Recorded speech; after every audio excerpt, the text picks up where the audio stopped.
Hi all, ಇದು ನನ್ನ ಮಗನಿಗೋಸ್ಕರ ನಾನು ಮೀಶೋನಲ್ಲಿ ಆರ್ಡ್ರ್ ಹಾಕಿದ್ದೆ. ಫಸ್ಟ್ ಥಿಂಗ್ ಇದು ಯಾವ ಪ್ರಮೋಷನ್ ವೀಡಿಯೋನೂ ಅಲ್ಲ, ಪರ್ಸ್ನಲ್ ವೀಡಿಯೋ. ನಂಗೆ ಕ್ವಾಲಿಟಿ ತುಂಬಾ ಚೆನ್ನಾಗಿ ಅನ್ನಿಸ್ತು, ನಾನು ಅದಕ್ಕೆ ವೀಡಿಯೋ ಮಾಡಿದೆ. ಇದು ನ್ಯೂ ಮಾಮ್ಸ್ಗೆ ತುಂಬ ಯೂಸ್ ಆಗುತ್ತೆ ಬಿಕಾಸ್ ಅವ್ರಿಗೆ ನಂಗೆ ಕ್ವಾಲಿಟಿ ತುಂಬಾ ಚೆನ್ನಾಗಿ ಅನ್ನಿಸ್ತು. ಥರ್ಮಾಮೀಟ್ರ್ ಕೂಡ ನಂಗೆ ಟೆಸ್ಟ್ ಮಾಡಿ ನೋಡಿದ್ವಿ ನಾವು. ಇದರಲ್ಲಿ ಒಂದು 2-3 ಪ್ರಾಡಕ್ಟ್ಸ್ನ ನಾನು ಆಲ್ರೆಡಿ ಯೂಸ್ ಮಾಡಿದ್ದೀನಿ. ಅದು ಯೂಸ್ ಮಾಡಾದ್ಮೇಲೆ ನಾನು ಚೆನ್ನಾಗೈತಿ ಅಂತಂದಮೇಲೆ ವೀಡಿಯೋ ಮಾಡ್ತಿರೋದು. ನಂಗೆ ಮೇಯ್ನಾಗಿ ಬೇಕಾಗಿದ್ದಿದೆ ಥರ್ಮಾಮೀಟ್ರ್ ಬೇಕಾಗಿತ್ತು. ಬಿಕಾಸ್ ಈ ವಾತಾವರಣದಲ್ಲಿ ಮಗು ಟೆಂಪ್ರೇಚರ್ ನಾನು ಚೆಕ್ ಮಾಡ್ತಿರ್ತೀನಿ, ಅದು ನಂಗೆ ತುಂಬಾ ಯೂಸ್ ಆಯಿತು. ಮತ್ತು ಫ್ಯಾನ್ ಆಗಲಿ ಯಾವುದೇ ಆಗಲಿ ನೋಸ್ ತುಂಬಾ ಬ್ಲಾಕ್ ಆಗ್ತದೆ, ಹಾಗಾಗಿ ಬೇಬಿ ಡ್ರಾಪ್ ಸರಿಯಾಗಿ ಹಾಕ್ಕೊಳ್ಳೋದಿಲ್ಲ. ಇದು ನಂಗೆ ತುಂಬಾ ಯೂಸ್ ಆಯಿತು.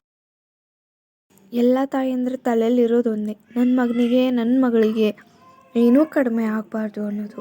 ಅದನ್ನು ಅರ್ಥ ಮಾಡಿಕೊಂಡು ಕೊಟ್ಟರೆ ಮಗುನೂ ಹ್ಯಾಪಿಯಾಗಿರುತ್ತೆ, ನಾವು ಹ್ಯಾಪಿಯಾಗಿರ್ತೀವಿ. ನಂಗಂತ ಅಷ್ಟೇ ಅಲ್ಲ, ಎಲ್ಲ ತಾಯಂದ್ರಿಗೂ ಇರೋದು ಅದೇ. ನಾನು ನನ್ನ ಮಗನಿಗೋಸ್ಕರ ಇನ್ನೂ 2-3 ಪ್ರಾಡಕ್ಟ್ನ ಆರ್ಡ್ರ್ ಹಾಕಿದ್ದೀನಿ.